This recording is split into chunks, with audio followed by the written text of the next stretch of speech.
আসসালামু আলাইকুম, সবাই ভালো আছি, আমি ভালো আছি। তোমরা তখন দেখেছিলে যে রসুন অনেকগুলো কাটা হয়েছিল আর অনেক মশলাপাতি ছিল। দেখো এটাতে কি বানানো হচ্ছে। এটা বানানো হচ্ছে রসুনের আচার।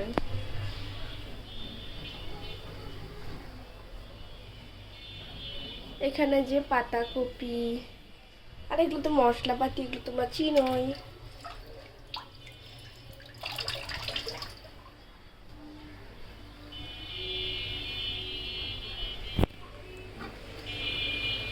আমি রান্না করতেছি গাইস, দেখো। আমি বেশি নাড়াবো না কেন, আমার হাতে ফোন রয়েছে।